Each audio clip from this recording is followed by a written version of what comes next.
Jim Fanning des Expos de Montréal a annoncé aujourd'hui que les Mets de New York ont fait l'acquisition du voltigeur Rusty Staub, en offrant en échange les 3 joueurs suivants, le joueur de champ intérieur Tim Foley, le voltigeur Ken Singleton et le voltigeur et joueur de premier but Mike Jorgensen. Voici avec plus de détails Jacques Doucet.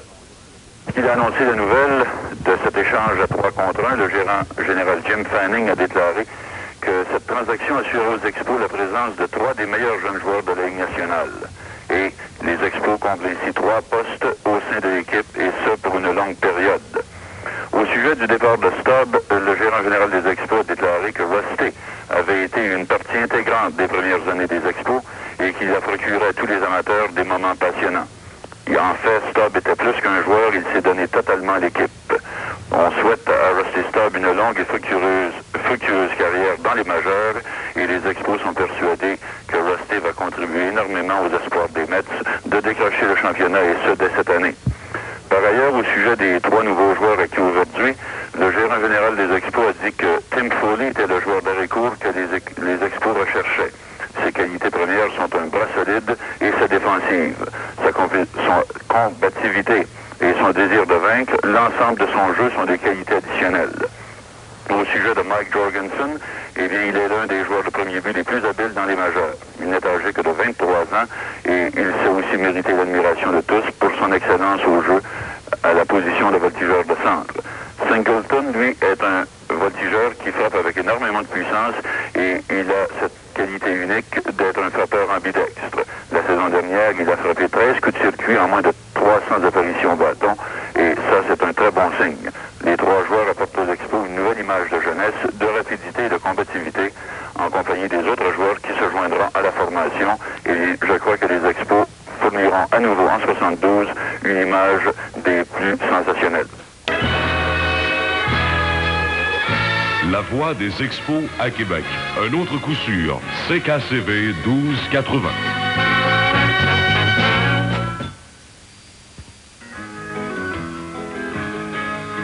Bon midi, mesdames et messieurs, et bienvenue au réseau radiophonique des Expos en ce début de la saison 1972. En direct du stade Bush Memorial à Saint-Louis, nous vous présentons le reportage du match d'aujourd'hui entre les Expos de Montréal et les Cardinaux de Saint-Louis. Jean-Pierre Roy s'entretiendra avec son invité dans 60 secondes. Soyez de la partie lundi et joignez-vous aux centaines de milliers de partisans en souhaitant la bienvenue aux Expos lors de leur défilé annuel. Le défilé partira du parc La Fontaine à 11h.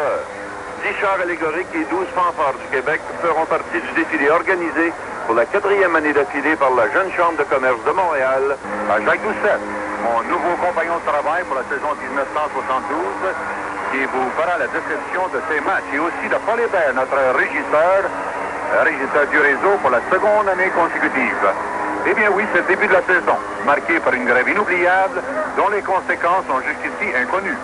Certains joueurs se sont exercés plutôt selon leur propre initiative, d'autres en commun avec leurs coéquipiers. À la suite de cette inactivité, eh bien, j'ai demandé à Gene Mock s'il entrevoyait des résultats néfastes au sujet du conditionnement de ces joueurs. Et voici ce que I don't feel like the long layoff is going to hurt the physical condition of our players. One, JP, they were in such great shape before the inactivity, and then they've been able to do enough to maintain the muscle tone, so I'm not the least bit worried about arms or legs or anything like that. Eh bien, Gene n'entrevoit pas, comme vous le voyez, des résultats néfastes à la suite de cette inactivité. Il croit que ces joueurs qui étaient en excellente condition lorsqu'ils ont laissé le camp d'entraînement ont bien continué leurs exercices. Ils se sont présentés hier en excellente condition. Et maintenant, au sujet de Bill Stoneman, qui lance la partie inaugurale de la saison 72 et qui a remporté 17 victoires contre 16 revers l'an passé, je lui ai demandé quelle était la raison de ce choix qu'il a posé cet après-midi en se servant de Stoneman pour ouvrir cette nouvelle saison. Voici sa réponse. Success against the Cardinals. In fact, he's the only pitcher we ever had that has been fairly successful against them. McAnally pitched one very strong game against them last year. Rayco has done very well against the Mets in the past. This was the best way to start the season. Eh bien oui, sa réponse en faveur du choix de Stoneman est tout simplement que Stoneman est celui qui a lancé le mieux pour les Expos de Montréal contre les Cards de Saint-Louis. En effet, Stallman a remporté 3 victoires contre un revers en saison 71. Je vous reviendrai maintenant après ce court message publicitaire. Montréal, dans la formation d'aujourd'hui, Mike Torres, ou plutôt Hector Torres, qui nous provient des Cubs de Chicago, et 3 nouveaux joueurs. Et ceux-ci, comme vous le rappelez bien, en échange pour Rusty Staub, qui est passé aux Mets, et les 3 nouveaux joueurs Singleton, Jorgensen et Foley seront dans la formation de Gene Mauch dans ce match cet après-midi.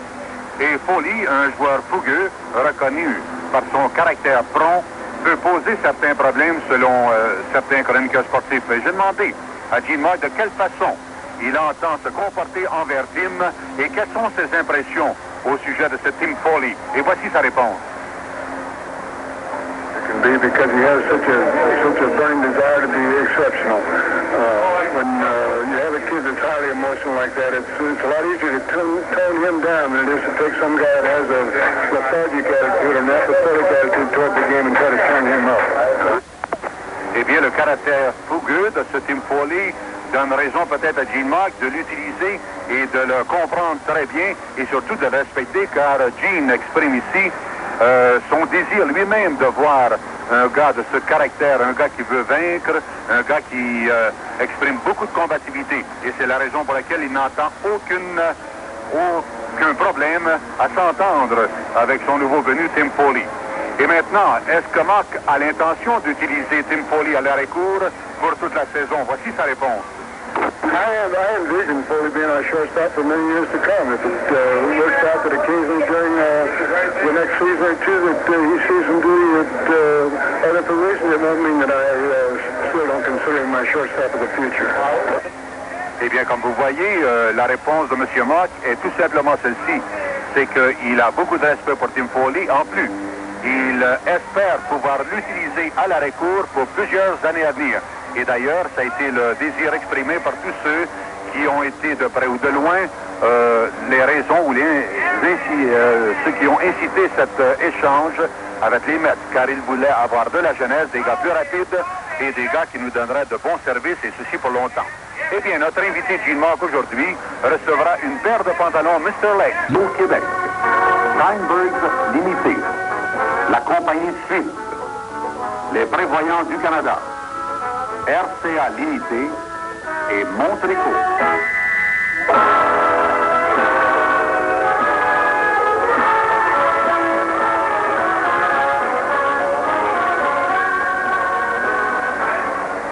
Rebonjour mesdames et messieurs, ici Jacques Doucet en compagnie de Jean-Pierre Roy qui vous parle directement du Bush Memorial Stadium à Saint-Louis, alors qu'aujourd'hui les Expos inaugurent la saison 1972 et ils enverront au monticule leur as droitier Bill Stoneman pour faire face à une autre vedette des Cardinaux de Saint-Louis, Bob Gibson. Et permettez-moi de vous rappeler que ce reportage est autorisé en vertu des droits accordés par le club de baseball Montréal Limité uniquement pour le bon plaisir de nos auditeurs.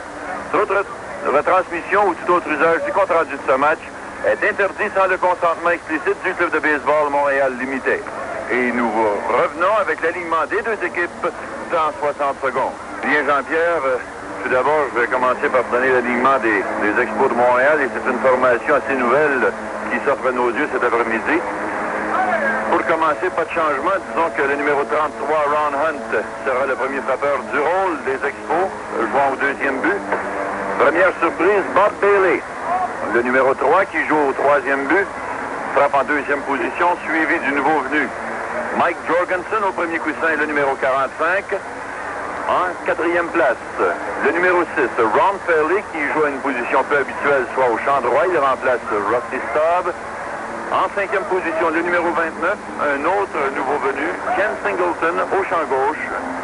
Au champ centre, le numéro 8, Boots Day, qui est suivi du jeune receveur Terry Humphrey, qui porte le numéro 22. En huitième place, un autre nouveau venu, l'arrêt-court Tim Foley, qui porte le numéro 19, et le lanceur, le numéro 26, Bill Stoneman. Eh bien, Jacques, une chose assez surprenante, c'est que en regardant la formation de Red Gene Beans et des Cards de Saint-Louis ici, elle n'offre aucun changement à celle présentée en 1971. En effet, voici le premier frappeur, Lou Brock, portant numéro 20 et qui jouera la position de champ gauche. En deuxième position, le numéro 41, le deuxième but Ted Sizemore. En troisième position, le numéro 17, et jouant à la position de champ droit, Maté Alou.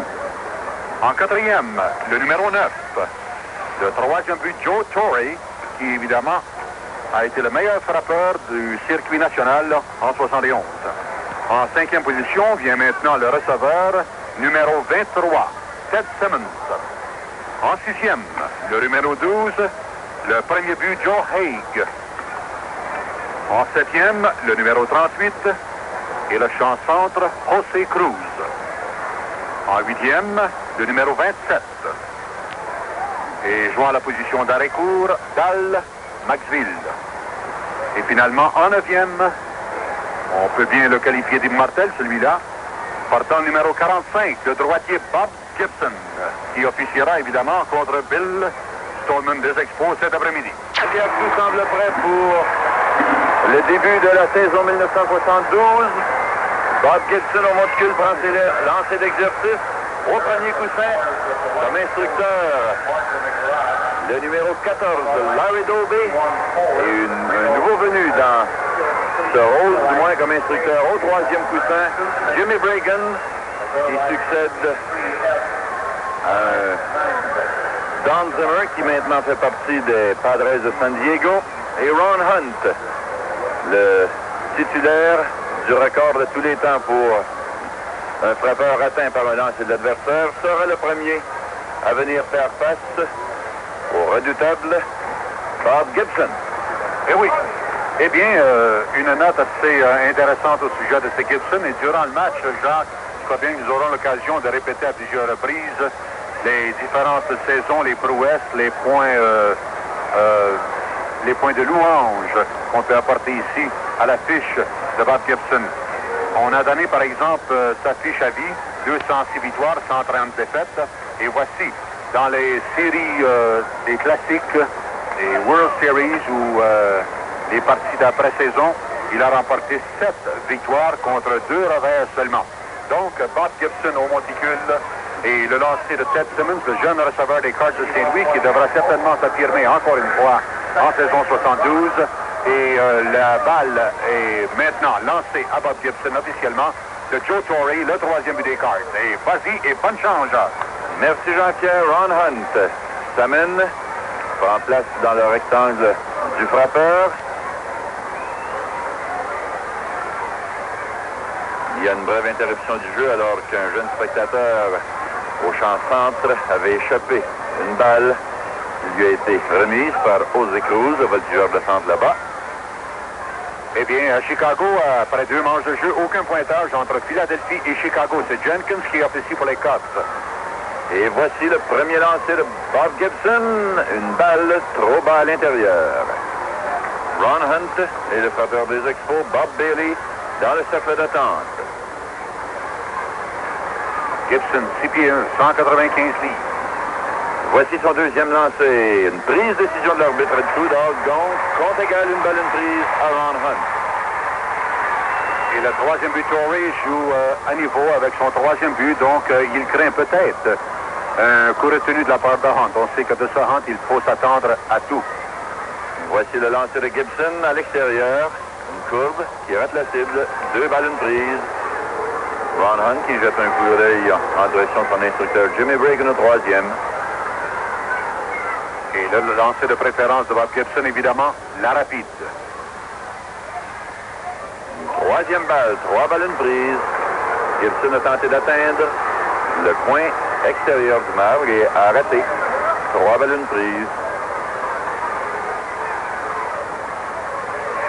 Gibson qui travaille habituellement très rapidement.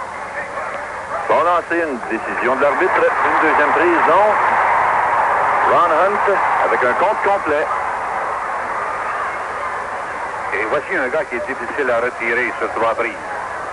Voyons si le grand Bob Gibson réussira. Lancer décisif. Voici le lancer de Gibson. C'est une bûche sur balle. Et Ron Hunt sera en premier coussin. Donc, les Expos commencent la saison 72 sur Rebonvier.